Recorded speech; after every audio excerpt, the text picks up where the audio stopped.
அனைவருக்கும் வணக்கம். நான் டாக்டர் மோகனப்பிரியா, பல் மருத்துவர்.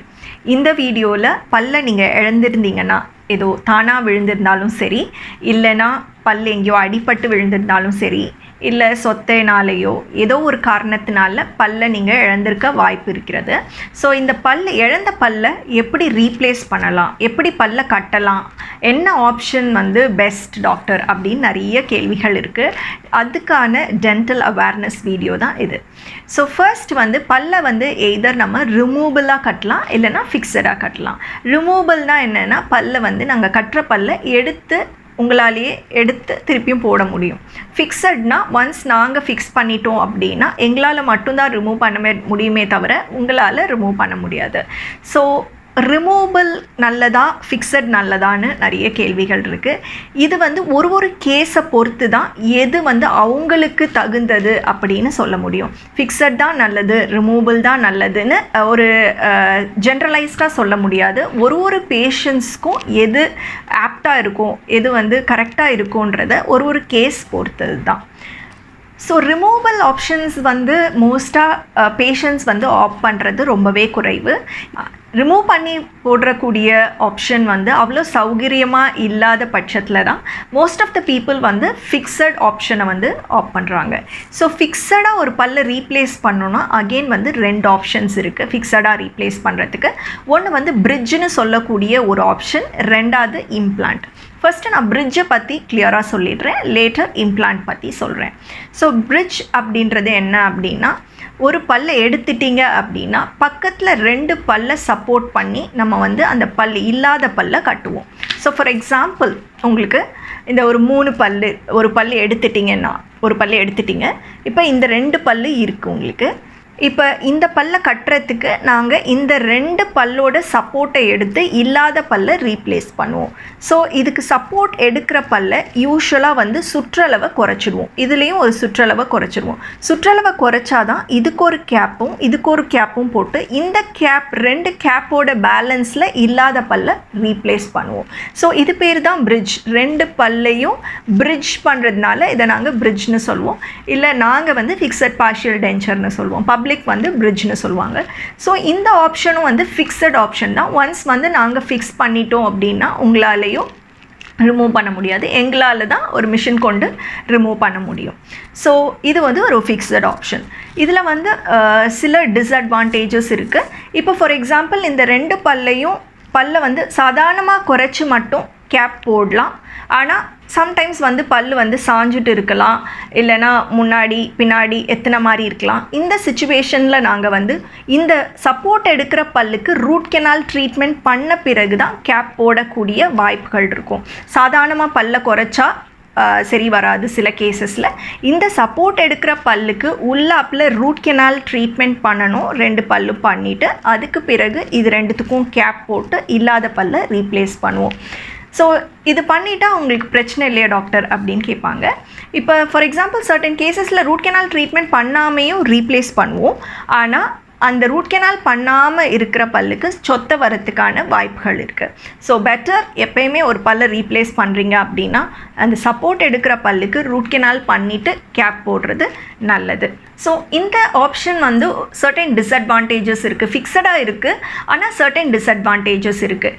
எப்பயுமே ஒரு பல்லு நம்ம கடிக்கிறோம் அப்படின்ற ஒரு தன்மை இருக்கு இல்லையா, அந்த தன்மை இந்த சப்போர்ட் எடுக்கிற பல்லுக்கு தான் இருக்குமே தவிர இல்லாத நம்ம வைக்கிற பல்லுக்கு அந்த கடிக்கிறோன்ற ஒரு தன்மை இழந்துடுவோம். அதை நாங்கள் ப்ரொப்ரியோசெப்ஷன்னு சொல்லுவோம். அந்த ப்ரொப்ரியோசெப்ஷன் இந்த ஃபிக்ஸட் பிரிட்ஜில் நடுவில் வைக்கக்கூடிய பல்லுக்கு இருக்காது. சரிங்களா? ஸோ இது ஒரு டிஸ்அட்வான்டேஜ். இன் அடிஷன் என்ன ஆகுனா, இந்த போன் இருக்கு இல்லையா, இந்த போன் பல் எடுத்த இடத்துல இது கரைஞ்சிட்டே வரும். ஹைட் இவ்வளோ ஃபஸ்ட்டு இவ்வளோ இருக்குன்னா நாளடைவில் இது கரைஞ்சிட்டே வரும்போது என்ன ஆகும்னா, ஒரு 7 வருஷத்தில் 8 வருஷத்தில் என்ன ஆகும்னா, இந்த இடத்துல கேப் வர ஆரம்பிச்சிடும். சாப்பிட்ற சாப்பாடு தங்கும். அதுக்கு பிறகு பக்கத்தில் சப்போர்ட் எடுக்கிற பல்ல சொத்தை வரத்துக்கான வாய்ப்புகள் இருக்குது. இதெல்லாம் சர்டன் டிஸ்அட்வான்டேஜ் ஆஃப் பிரிட்ஜ். இந்த டிஸ்அட்வான்டேஜ்லாம் பார்க்கும்போது போன் நடுவில் கரைஞ்சிட்டே வருது. அது இல்லாமல் உங்களுக்கு ப்ரொப்ரியோசெப்ஷன் கடிக்கிறோன்ற ஒரு தன்மை இல்லாமல் இருக்குது. பக்கத்து பல்ல குறைக்கிறோம். இதெல்லாம் நிறைய டிஸ்அட்வான்டேஜ் இருக்குது. இந்த டிஸ்அட்வான்டேஜ்லாம் இல்லாமல் எதனா ட்ரீட்மெண்ட் இருக்கா டாக்டர் அப்படின்னா கண்டிப்பாக இருக்குது. அதுக்கு பேர் தான் இம்ப்ளான்ட். அதாவது இம்ப்ளான்ட்னு சொல்லக்கூடியது வந்து ஆர்டிஃபிஷியல் ரூட், அதாவது ஒரு செயற்கையான வேர் அப்படின்னு சொல்லலாம். ஸோ இந்த செயற்கையான வேர் வைக்கிறதுனால என்னென்னா பக்கத்து பல்ல நம்ம டச் பண்ண வேண்டிய அவசியமே கிடையாது, இல்லாத பல்ல மட்டும் ரீப்ளேஸ் பண்ணிக்கலாம். ஸோ இந்த ஆர்டிஃபிஷியல் ரூட்டுன்றது எதனால் செய்யப்பட்டதுன்னா ஒரு மெட்டல்னால் ஆகப்பட்டது. அது பேர் வந்து டைட்டானியம். ஸோ இந்த மெட்டலுக்கும் நம்ம எலும்புக்கும் எதனா பாதிப்பு வருமா டாக்டர் அப்படின்னு நிறைய கேள்வி கேட்குறாங்க. டைட்டானியம் வந்து very friendly with the bone. So போனோட நல்ல எந்த ஒரு பக்க விளைவும் வராமல் நல்லா போய் ஃபிக்ஸ் ஆகிறதுக்கான மெட்டல் தான் டைட்டானியம். ஸோ அதனால் டைட்டானியம் வைக்கிறதுனால எந்த ஒரு சைடு எஃபெக்ட்ஸும் வராது. ஸோ இம்ப்ளான்ட்னால என்ன அட்வான்டேஜ் அப்படின்னா இல்லாத பல்ல மட்டும் ரீப்ளேஸ் பண்ணி வச்சுக்கலாம், பக்கத்து பல்ல குறைக்க வேண்டிய அவசியம் இல்லை. இந்த இம்ப்ளான்ட் வைக்கிறதுனால ப்ரோப்ரியோசெப்ஷன்னு சொன்னேன் இல்லையா, அந்த கடிக்கிறீங்கன்ற தன்மை வந்து கண்டிப்பாக இருக்கும். இந்த இம்ப்ளான்ட் இருக்கிறதுனால இந்த போனும் கரையாது. ஸோ இதெல்லாம் அட்வான்டேஜ். ஸோ ஃபிக்ஸட் பிரிட்ஜை பார்க்கும் போது இம்ப்ளான்ட் வந்து ஒரு பெட்டர் ஆப்ஷன். ஸோ இம்ப்ளான்ட்னா எப்படி பண்ணுவீங்க doctor? It's a surgical procedure தான். உங்களுக்கு இப்போ இந்த பல்லு இல்லை அப்படின்னா எலும்புக்குள்ளே நம்ம வந்து ஆர்டிஃபிஷியல் ரூட் வந்து உள்ளே வச்சுடுவோம். ஸோ இந்த ஆர்டிஃபிஷியல் ரூட் எதனால் ஆகப்பட்டதுன்னா டைட்டானியம்னால் ஆகப்பட்டது. இந்த ஸ்க்ரூ வந்து நல்ல போனோட நல்லா ஃபிக்ஸ் ஆகிடும், அதனால ரூட் மாதிரி நல்லாவே ஃபிக்ஸ் ஆகிடும். ஸோ ஃபிக்ஸ் ஆன பிறகு இந்த சப்போர்ட் நம்ம உள்ளே வச்சுருக்கோம் இல்லையா, அந்த சப்போர்ட்டில் நம்ம வந்து மேலே ஒரு கேப் போடுவோம். இந்த சிச்சுவேஷனில் நம்ம பக்கத்து பல்ல குறைக்க போகிறது கிடையாது. உள்ள ரூட் இருக்கிறதுனால அந்த கடிக்கிற தன்மை ப்ரோப்ரியோசெப்ஷன் உங்களுக்கு அப்படியே இருக்கும். உள்ளே வந்து ரூட் மாதிரி ஒரு ஸ்ட்ரக்சர் இருக்கிறதுனால இந்த போனும் கரையாது. ஸோ இதெல்லாம் ஒரு அட்வான்டேஜ். ஸோ ட்ரீட்மெண்ட் பண்ணுறதுக்கு முன்னாடி ஒரு பேஷண்ட்ஸ்க்கு இம்ப்ளான்ட் பண்ணுறோம் அப்படின்னா அதோட போன் எப்படி இருக்குது, போனோட குவாலிட்டி எப்படி இருக்குது, குவான்டிட்டி எப்படி இருக்குது, போனோட தன்மை எப்படி இருக்குது, போன் வந்து சஃபிஷியன்ட் ஹைட் இருக்கா, சஃபிஷியன்ட் வித் இருக்கான்னு பார்ப்போம். அப்போ தான் இம்ப்ளான்ட் வைக்கிறதுக்கான வாய்ப்புகள் இருக்குது. ஸோ சஃபிஷியண்ட்டாக இருக்கும் பட்சத்தில் இம்ப்ளான்ட்டை வந்து நம்ம வைக்கலாம். ஸோ சம்டைம்ஸ் வந்து போன் வந்து குறைவாக இருக்கும். ஸோ இந்த சிச்சுவேஷனில் வந்து போனை வந்து நம்ம ஃபஸ்ட்டு இன்க்ரீஸ் பண்ணிவிட்டு அதுக்கு பிறகு இம்ப்ளான்ட் வைப்போம். இது பேர் தான் போன் ஆகுமெண்டேஷன் சர்ஜரின்னு சொல்லுவோம். அந்த இல்லாத இடத்துல போனை இன்க்ரீஸ் பண்ணிவிட்டு வெயிட் பண்ணிவிட்டு அதுக்கு பிறகு மேலே வந்து இம்ப்ளான்ட் வச்சு அதுக்கு மேலே க்ரவுன் போடுவோம். ஸோ இம்ப்ளான்ட் பண்ணால் லைஃப் டைம் கேரண்டியோ டாக்டர் அப்படின்னு நிறைய பேர் கேட்பாங்க. லைஃப் டைம் கேரண்டின்னு எந்த ஒரு ட்ரீட்மெண்ட்டுக்குமே வந்து சொல்லவே முடியாது. ஃபார் எக்ஸாம்பிள் அது ஏன் அப்படி சொல்கிறேன்னா, நம்ம வயசு போக போக நம்மளுக்கு என்ன நோய் வரும்னு சொல்ல முடியாது. சம்டைம்ஸ் டயபெட்டிஸ் ஆகலாம். ஒரு பேஷண்ட் நார்மலாக இருக்கலாம், இம்ப்ளான்ட் பண்ணும்போது ஒரு 10 வருஷத்தில் அவங்களுக்கு டயபெட்டிஸ் வரலாம், அதனால எலும்பு கரையலாம். தென் வந்து அந்த பேஷண்ட் எப்படி மெயின்டைன் பண்ணுறாங்கன்றதும் பொறுத்து இருக்குது. அந்த இம்ப்ளான்ட்டுக்கு பக்கத்தில் இருக்கக்கூடிய எலும்பு அதே மாதிரி தான் இருக்குதா, இல்லை சதை அதே மாதிரி தான் இருக்கா, சுற்றி உள்ள மசில்ஸ் சதைகள்லாம் எப்படி இருக்குது அப்படின்றத பொறுத்தும் வந்து நம்ம வந்து இம்ப்ளான்ட் லாங் டேர்மாக வருதா இல்லையான்றதை டிசைட் ஆகும். மோஸ்ட் ஆஃப் த கேசஸ்க்கு நல்லாவே லாங் டேர்ம் குட் ரிசல்ட்ஸ் வந்து இம்ப்ளான்ட்டில் தருது. ஸோ அதனால implant is the best option for the replacement of tooth. Implant வந்து பண்ணுறதுனால எதனா சைடு எஃபெக்ட் இருக்கா டாக்டர்? சில பேர் வந்து நரம்பெல்லாம் அஃபெக்ட் ஆகுமா அப்படின்னு கேட்குறாங்க. ஃபார் எக்ஸாம்பிள் இந்த தாடையில் வந்து மேண்டிபுலர் நர்வ்னு சொல்லக்கூடிய நர்வ் பண்டில் வந்து பாஸ் ஆகும். ஸோ இம்ப்ளான்ட் நம்ம இங்கே வைக்கிறோம் அப்படின்னா நர்வ்லேருந்து எவ்வளோ தூரம் இருக்கணும் அப்படின்ற சில கணக்கெடுப்புலாம் இருக்குது. இதெல்லாம் சிடி ஸ்கேன் பண்ணி ட்ரீட்மெண்ட்க்கு முன்னாடியே நம்ம பார்த்துட்டோம் அப்படின்னா இந்த சைடு எஃபெக்ட்ஸ்லாம் வரத்துக்கான வாய்ப்புகள் இல்லை. அதே மாதிரி மேல் தாடை பார்க்கும்போது உங்களுக்கு சைனஸ்ன்னு சொல்லக்கூடிய ஏரியா இருக்கும், மேக்ஸிலரி சைனஸ்ன்னு சொல்ல. ஸோ இந்த கடவாப்பல் எடுக்கிறீங்கன்னா சைனஸ்க்கு நம்ம பக்கத்தில் இம்ப்ளான்ட் வைக்கிறோம் அப்படின்னா சைனஸ்லேருந்து எவ்வளோ தூரம் இம்ப்ளான்ட் வந்து இடைவெளி இருக்குது அப்படின்றத பார்த்துட்டு நம்ம ட்ரீட்மெண்ட் பிளான் ஒழுங்காக பண்ணிவிட்டு பண்ணோம் அப்படின்னா எந்த ஒரு சைடு எஃபெக்ட்டும் வராது. இம்ப்ளான்ட்லேயே என்னென்ன டைப்ஸ்லாம் இருக்குது டாக்டர்னு கேட்குறாங்க.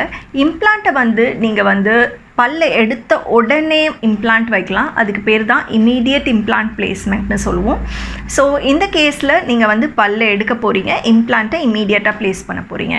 எந்த மாதிரி கேஸ்லாம் இமீடியட் இம்ப்ளான்ட் பண்ணலாம் அப்படின்னா, நீங்கள் பல் எடுக்கிறீங்களா, அந்த பல்லில் கம்மியான இன்ஃபெக்ஷன் இருந்ததுன்னா நெக்ஸ்ட் வந்து அந்த சுற்றி உள்ள போன், அந்த பல் எடுக்கிற இடத்துல நல்ல போனும் செதையும் நல்லா கரெக்டாக இருந்தது அப்படின்னா நம்ம இமீடியட் இம்ப்ளான்ட் பிளேஸ் பண்ணலாம். ஸோ நெக்ஸ்ட் ஆப்ஷன் வந்து டிலேட் இம்ப்ளான்ட், அதாவது பல்லை எடுத்துட்டு 3 to 6 மாதம் வெயிட் பண்ணி நம்ம வந்து இம்ப்ளான்ட் பிளேஸ் பண்ணுறது. சாக்கெட் ப்ரிசர்வேஷன் ஒரு ப்ரொசீஜர் இருக்குது. அதாவது பல் எடுத்தோன்னே அந்த இடத்துல ஓட்டை இருக்கு இல்லையா, அந்த இடத்துல போன் கிராஃப்டையும் மேலே வந்து ஒரு ஷீட் மாதிரி மெம்ப்ரெயினையும் வச்சுட்டா எலும்பு வந்து நல்ல திடகார்த்தமாக இருக்கும். அதுக்கு பிறகு நம்ம டிலேடாக ஒரு 3 மாதம் கழிச்சோ 6 மாதம் கழிச்சோ வச்சோன்னா இம்ப்ளான்ட் வந்து இன்னுமே நல்லா ஃபிக்ஸடாக நல்ல நிலைப்பாடாக இருக்கிறதுக்கான வாய்ப்புகள் இருக்குது. ஒரு 2 பல்லு தான் இம்ப்ளான்ட் பண்ண முடியுமா டாக்டர், ஃபுல்லாகவே எனக்கு பல் இல்லை என்னால் இம்ப்ளான்ட் பண்ண முடியுமா அப்படின்னு கேட்குறாங்க. கண்டிப்பாக எத்தனை பல்னாலும் நம்ம இம்ப்ளான்ட் பண்ணலாம். பல் செட்டெல்லாம் போட்டிருக்காங்க இல்லையா, மேல் தாடையிலையும் சுத்தரவா பல் இல்லை, கீழ் தாடையிலும் சுத்தரவா பல் இல்லைனாலும் இம்ப்ளான்ட் ஒரு குட் ஆப்ஷன். இம்ப்ளான்ட் பண்ணலாம். மேலே ஒரு 4 இம்ப்ளான்ட், கீழே ஒரு 4 இம்ப்ளான்ட். இந்த 4 இம்ப்ளான்ட் சப்போர்ட்டில் வந்து ஃபுல் பல்லையுமே ரீப்ளேஸ் பண்ணலாம். இது ஃபிக்ஸடாகவும் பண்ணலாம், ரிமூவலாகவும் பண்ணலாம். 4 இம்ப்ளான்ட் வைக்கிற இடத்துல 2 இம்ப்ளான்ட் வச்சு ஓவர் டென்ச்சர்னு சொல்லக்கூடிய டென்ச்சரையும் பண்ணலாம். நீங்கள் நார்மலாக ஒரு டென்ச்சர் ஃபுல் செட் போடுறாங்க இல்லையா, அது வந்து செதை மேலே உட்காருது. அதுக்கு பதிலாக 2 இம்ப்ளான்ட் வச்சுட்டு அந்த இம்ப்ளான்ட் வந்து ஒரு கிளிப் மாதிரி ஆக்ட் ஆகும். நீங்கள் போடுற டென்ச்சர் வந்து கரெக்டாக வந்து கிளிக்குன்னு அந்த ஒரு போய் நல்லா கிளிப் மாதிரி மாட்டிக்கும். ஸோ அதனால் வெளியில் வர்றதுக்கான வாய்ப்புகள் கிடையாது. நீங்கள் ஒரு டென்ச்சர் போடுற பேஷண்ட்டாக இருந்தால் கண்டிப்பாக இதை எக்ஸ்பீரியன்ஸ் பண்ணியிருப்பீங்க. முக்கியமாக கீழ்தாடையில் போடக்கூடிய பல் செட் வந்து நீங்கள் சாப்பிடும் போதோ தண்ணி குடிக்கும் போதோ மேலே வந்து அப்படியே தூக்குற மாதிரி ஒரு டிஸ்கம்ஃபர்ட் இருக்கும். ஏன்னா அதை சுற்றி வந்து நாக்கு இருக்குது, மூவ் பண்ணிகிட்டே இருக்குது. ஃபுல்லாகவே எலும்பு கடைஞ்சிருச்சு, தாடையில் வந்து நான் ரொம்ப நாளாக டென்ச்சர் போட்டிருக்கேன் டாக்டர், ஃபுல்லாகவே எலும்பே இல்லை அப்படின்னா கூட நம்ம வந்து பல் செட் வந்து இம்ப்ளான்ட் பண்ண முடியும். அதுக்கு பேர் ஜைகோமேட்டிக் இம்ப்ளான்ட்னு பேர். அதாவது இந்த போன், இந்த சீக் போன்னு சொல்லக்கூடிய ஜைகோமேட்டிக் போனில் இம்ப்ளான்ட் பிளேஸ் பண்ணிவிட்டு அந்த இம்ப்ளான்ட் மூலிமா நம்ம வந்து பல் செட்டை நிலைப்பாடாக பண்ணிக்கலாம். ஸோ 2-3 பிளேஸ்மெண்ட் வந்து நிறைய ஆப்ஷன்ஸ் இருக்குது. எது பெஸ்ட் ஆப்ஷன்றது உங்களோட டாக்டர் கிட்ட டிஸ்கஸ் பண்ணிவிட்டு உங்களுக்கு எது ஐடியலோ அதை நீங்கள் பண்ணிக்கலாம். பல்லை ரீப்ளேஸ் பண்ணுறது ரொம்பவே முக்கியம். ஸோ எந்த ஒரு ட்ரீட்மெண்ட்டாக இருந்தாலும் எய்தர் நீங்கள் ரிமூவல் டென்ச்சர் போகலாம், பிரிட்ஜ் பண்ணலாம், இல்லை இம்ப்ளான்ட் பண்ணலாம், எதாக இருந்தாலுமே மெயின்டைன் நீங்கள் எப்படி பண்ணுறீங்கன்றது ரொம்பவே முக்கியம். இம்ப்ளான்ட் பண்ணியாச்சு அவ்வளோதான், நம்ம எதுவுமே மெயின்டைன் பண்ண தேவையில்லை அப்படின்னு நினைக்கக்கூடாது. க்ளீனாக வச்சுக்கிட்டா தான் வந்து இம்ப்ளான்ட் கூட நிலைப்பாடாக இருக்கும். இம்ப்ளான்ட்டை நீங்கள் சுத்தமாக வச்சுக்கல அப்படின்னு சொன்னால் பெரி இம்ப்ளான்டைட்டிஸ், எப்படி ஈறு நோய் வந்து எலும்பு நோயாக மாறி பெரிடான்டைட்டிஸாக மாறுதோ அதே மாதிரி இம்ப்ளான்ட்லேயும் வந்து சுற்றி இன்ஃபெக்ஷன் வரத்துக்கான வாய்ப்புகள் இருக்குது. நீங்கள் ஒழுங்காக மெயின்டைன் பண்ணிங்கன்னா லாங் டேர்ம் குட் ரிசல்ட் வரும். மேற்கொண்டு 2-3 பிளேஸ்மெண்ட் பற்றி எதனா டவுட் இருந்ததுன்னா ப்ளீஸ் நீங்கள் கீழே கமெண்ட் பண்ணலாம். ஸோ இந்த வீடியோ உங்களுக்கு பிடிச்சிருந்தா லைக் பண்ணுங்கள். கண்டிப்பாக உங்களோட ஃப்ரெண்ட்ஸ் அண்ட் ரிலேட்டிவ்ஸ்க்கு ஷேர் பண்ணுங்கள். டென்டல் அவேர்னஸை க்ரியேட் பண்ணுங்கள். Have a great day. God bless you all. Thank you so much.